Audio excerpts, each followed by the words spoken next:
Hello student, I am your Hindi teacher Neetu Negi. बच्चों, हम हिंदी मधुरिमा में 4th चैप्टर पढ़ चुके हैं। आज हम 5th चैप्टर पढ़ेंगे। ओके, पार्ट 5, घोड़ा किसका।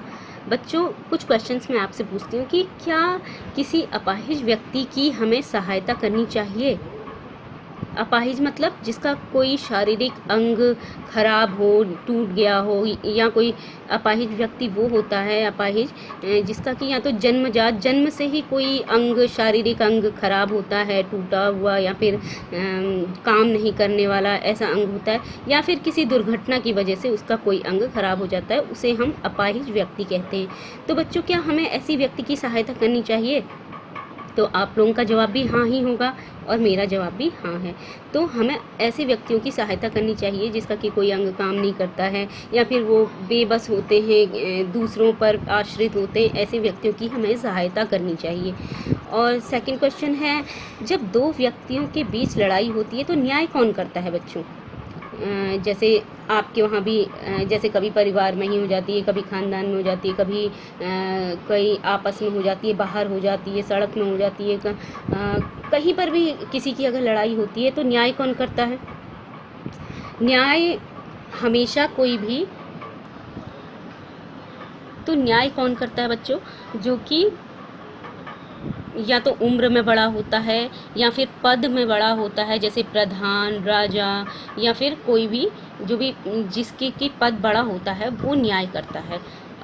न्याय करने वाले की क्या विशेषता होनी चाहिए?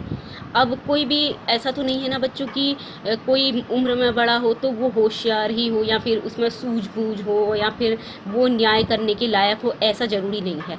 और पद से भी बड़ा है तब भी कोई ज़रूरी नहीं है कि उसमें सूझबूझ हो जाए या फिर न्याय करने की क्षमता हो। तो न्याय करने वाले की क्या विशेषता होनी चाहिए?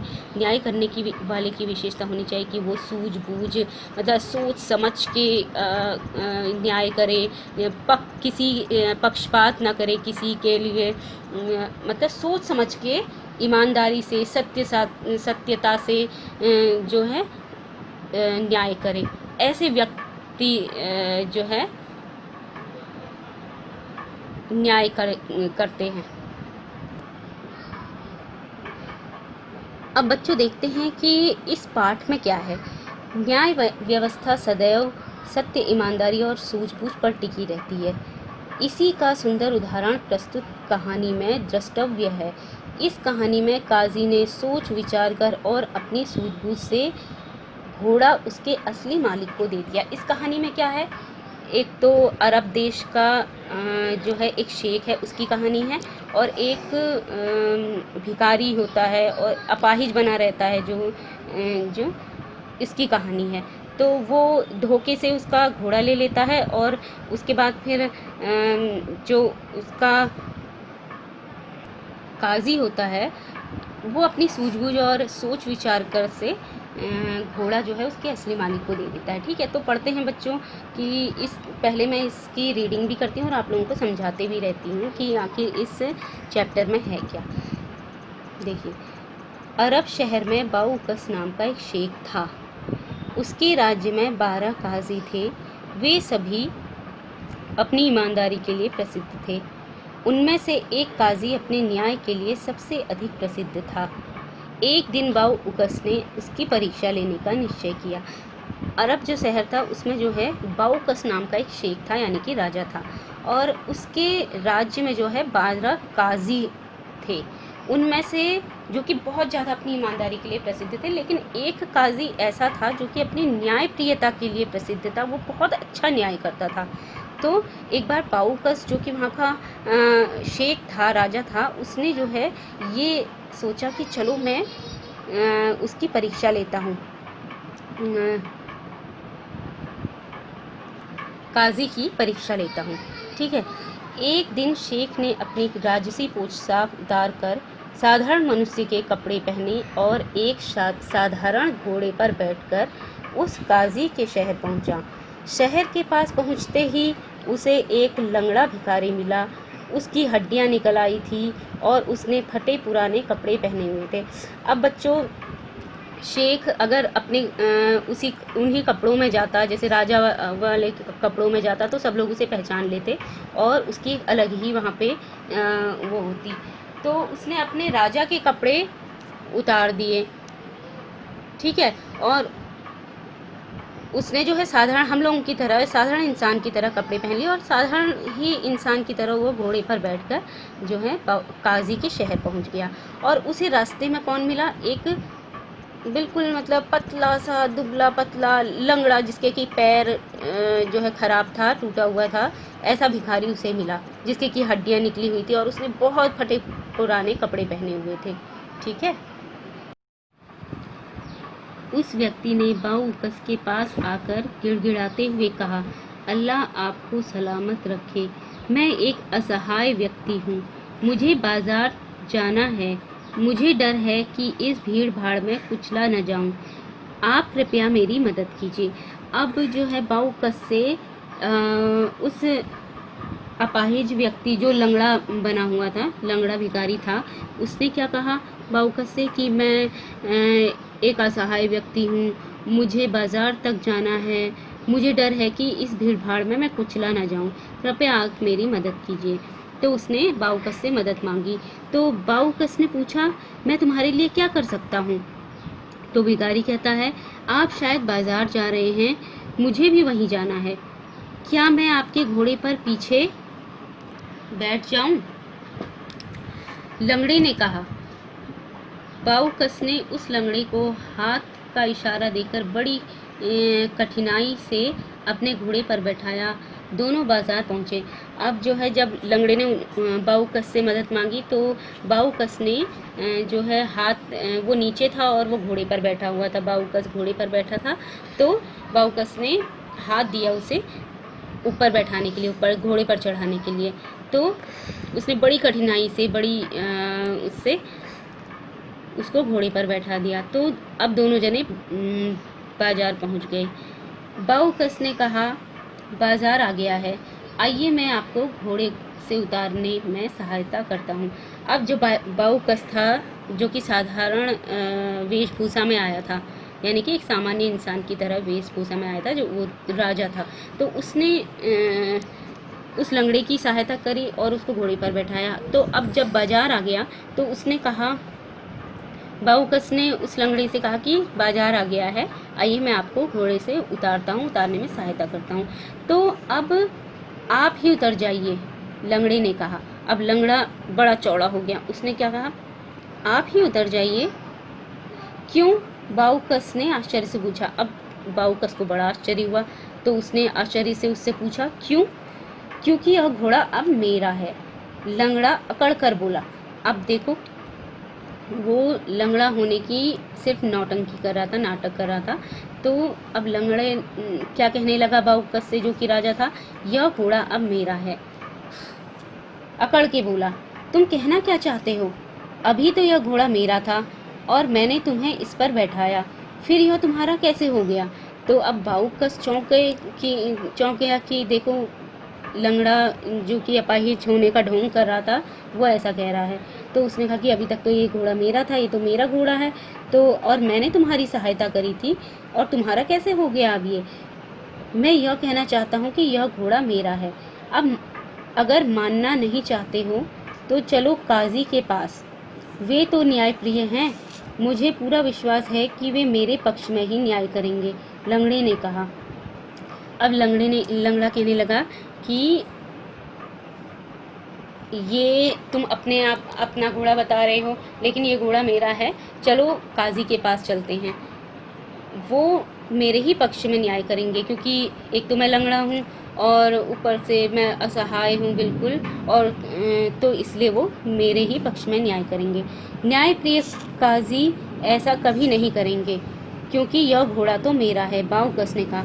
अब बाऊकस जो है कहने लगे कि न्यायप्रिय काजी, यानी कि उसने उस काजी के बारे में सुना था कि वह बहुत न्यायप्रिय है और बहुत ही सूझबूझ के साथ न्याय करता है। तो उसने कहा कि न्यायप्रिय काजी ऐसा कभी नहीं करेंगे, क्योंकि यह घोड़ा मेरा है। आप समझ नहीं रहे काजी आपको हट्टा कट्टा और मुझे कमज़ोर व असहाय देखकर मेरे पक्ष में ही न्याय देंगे, लंगड़े ने कहा। अब लंगड़ा कहने लगा, अब आप तो इतने हट्टे कट्टे हैं और बिल्कुल भी कमज़ोर नहीं दिखाई दे रहा, और मैं इतना कमज़ोर और असहाय हूँ, इसलिए वो मेरे ही पक्ष में न्याय देंगे कि ये और घोड़ा मुझे दे देंगे। बाऊकस ने कहा, ऐसा न्याय करने वाले काजी को न्यायप्रिय कैसे कहेंगे? अब बाऊकस कहने लगे कि अगर घोड़ा मेरे होते हुए घोड़ा वो तुम्हें दे देंगे और ऐसा न्याय करेंगे, तो ऐसे न्याय करने वाले को न्यायप्रिय कैसे कह सकते हैं हम? लंगड़े ने हंसते हुए कहा, काजी साहब न्यायप्रिय अवश्य हैं, परंतु उनसे भी तो गलती हो सकती है। अब लंगड़ा हंसकर कहने लगा,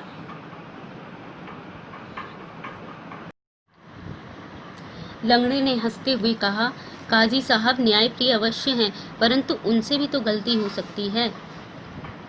बाऊकस भी तो यही चाहता था। दोनों न्याय के लिए काजी के पास पहुँचे। अब जो है बाऊकस भी यही चाहता था, क्योंकि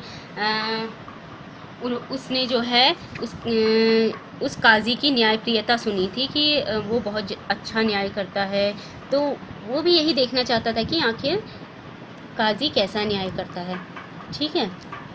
उसके उपरांत लंगड़े ने कहा, न्यायदाता यह घोड़ा मेरा है। मैं अपने घोड़े पर बैठकर बाजार आ रहा था, रास्ते में मैंने इस आदमी को देखा। यह भूख और प्यास से अधमरा सा नजर आ रहा था। मैं इसे अपने घोड़े पर बैठाकर बाजार तक लाया।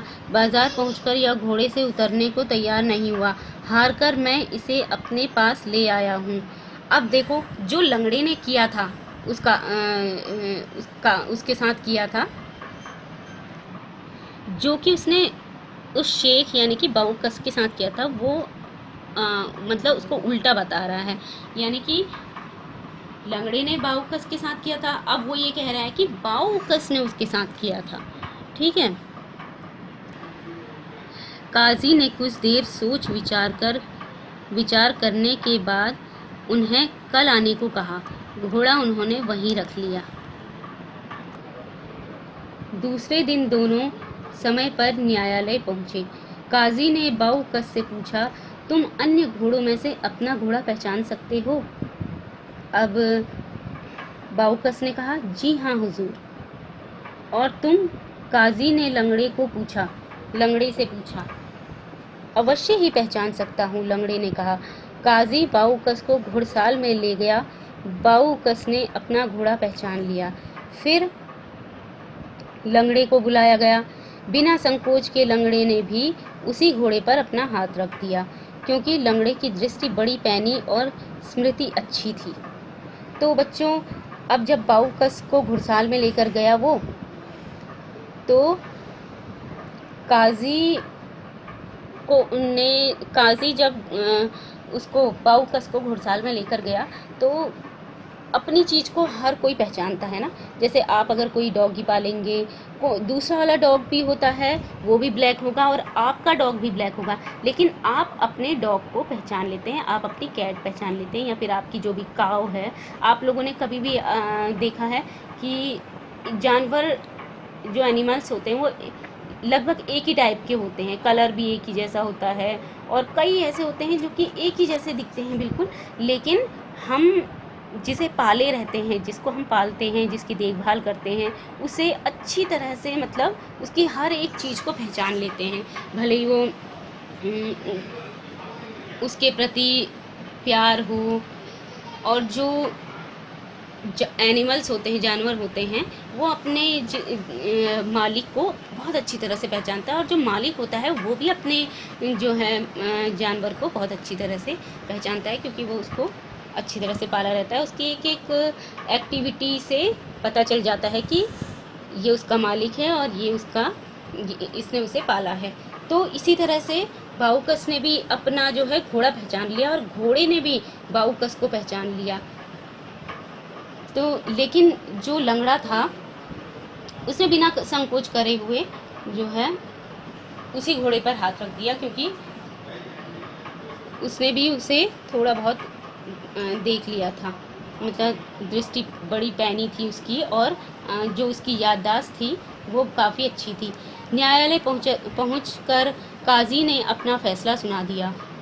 उसने बाऊकस से कहा, घोड़ा तुम्हारा है, घुड़साल में जाओ और अपना घोड़ा ले जाओ। लंगड़े को उसके अपराध का दंड दिया गया। अब जब न्यायालय में वो पहुंचा, अदालत में, तो काजी ने अपना फैसला सुनाया कि और घोड़े को बाऊकस को दे दिया और लंगड़े को झूठ बोलने के अपराध में जो है दंड दिया गया, उसको सजा दी गई।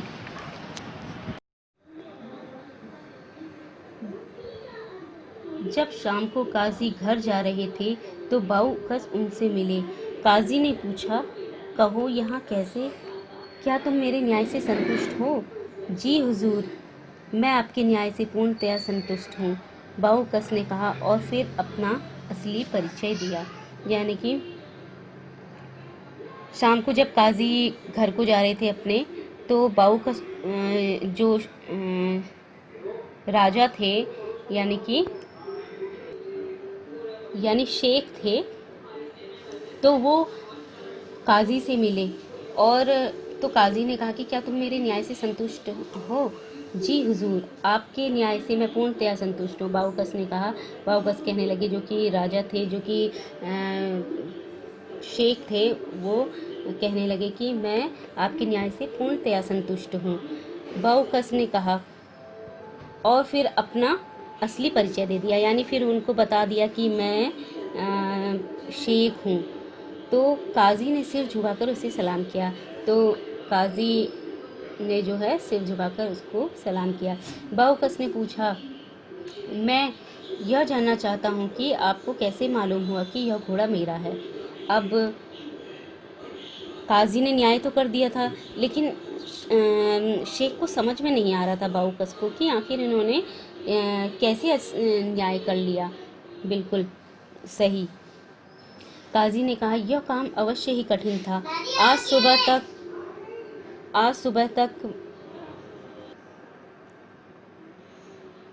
सुबह तक मैं चिंतित था। शायद वह लंगड़ा घोड़े को नहीं पहचान पाया होगा, बाऊकस ने कहा। नहीं, ऐसा नहीं हुआ। उस लंगड़े ने घोड़े को तुरंत पहचान लिया। काजी ने बाऊकस को समझाते हुए कहा, आप दोनों को अलग अलग घुड़साल में बुलाने के पीछे मेरा एक उद्देश्य था। मैं चाहता था कि घोड़ा अपने असली मालिक को पहचाने। जब आप घोड़े के पास आए तो वह आपकी ओर मुड़ गया और आपको देखकर प्रसन्नता से हिनहिनाने लगा। बच्चों, आपने देखा होगा कि जब भी आप लोग कोई घर में पालतू पशु पालते हैं, जैसे गाय, डॉग या कैट, आप लोग जब पालते हैं तो उनका व्यवहार जो है आपके प्रति और दूसरों के प्रति थोड़ा अलग होता है। थोड़ा नहीं, बहुत अलग होता है। वो आपसे प्यार करते हैं, आप गले में अपना मुंह लगाते हैं और मतलब वो अपना प्रेम दर्शाते हैं आप लोगों के प्रति ना। तो लेकिन अगर कोई दूसरा है तो वो भौंकने लगते हैं, अगर डॉगी है तो भौंकने लगता है, या काऊ है तो मतलब उनका व्यवहार दूसरे टाइप का होता है। तो इसी प्रकार से जब बाऊकस को घुड़साल में ले जाया गया तो वो जो घोड़ा था वो उसको देखकर, बाऊकस को देखकर प्रसन्नता से हिनाने लगा, मतलब वो खुश हो गया और हिनहिनाने लगा। लंगड़े के पास जाते ही घोड़े ने उसे लात मारी और लंगड़े को वो पहचानता नहीं था घोड़ा, तो उसने उसके पास जाते ही उसको लात मारी। बस मैं जान गया कि घोड़ा आपका है, लंगड़े का नहीं। तो बच्चों, इस कहानी से हमें क्या शिक्षा मिलती है कि उचित न्याय विचारवान और सूझबूझ व्यक्ति वाला ही कर सकता है। तो मतलब न्याय करना हर किसी के बस की बात नहीं है बच्चों। तो न्याय करने के लिए हमें बहुत ज़्यादा सूझबूझ, सोच समझकर और बहुत ही बिना पक्षपात किए हुए न्याय करना चाहिए। ओके बच्चों, हमारा 5th चैप्टर यहीं पर फिनिश होता है और मिलते हैं नेक्स्ट चैप्टर में। तब तक के लिए गुड बाय।